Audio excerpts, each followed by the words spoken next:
push to legalize marijuana is now on the doorstep of Congress, quite literally. Yeah, the first pot dispensary in the nation's capital now set to open this month. So will that nudge along efforts to decriminalize pot?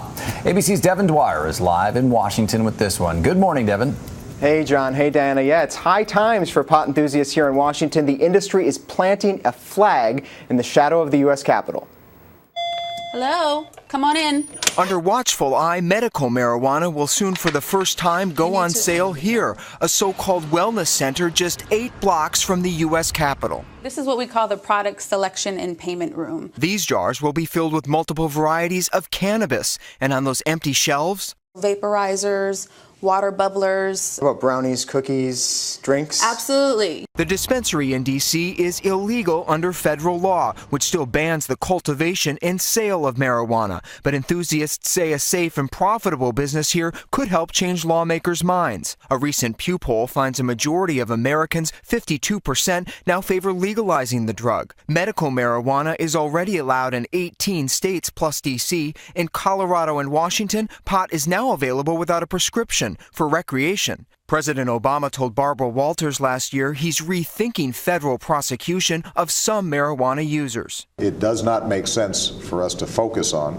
recreational drug users in a state that has already said that under state law that's legal. The big question now for pro-pot states, will the Justice Department spoil plans for dozens of new dispensaries? Taxes and fees from weed sales promise to be a bonanza of millions in much-needed cash. If this whole operation goes off without a hitch, you think it's going to send a message to lawmakers in Congress? I think that lawmakers in Congress have received that message. They know that there are legal states where it has worked.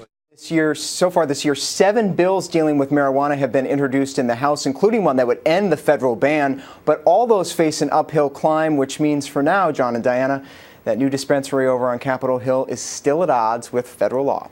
Now, isn't that interesting? Right underneath their noses and not knowing what's going to happen. So now once they set up shop, I guess the question is how easy is it going to be to get this marijuana in D.C. once the dispensaries are open and they're available for everyone? Well, they say this is definitely not going to be a weed free-for-all in the Capitol. There's some pretty tight rules by the district. You got to be a resident here. You have to have one of the qualifying diseases. It's a very short list, like MS or AIDS. Then you've got to buy a license. You've got to get approved by a doctor. You've got to get it certified, pay an application fee.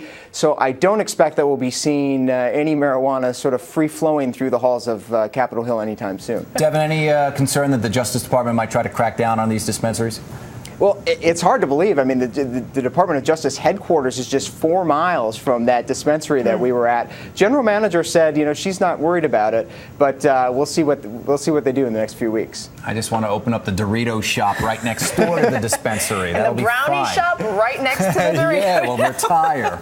Devin Dwyer, thank you.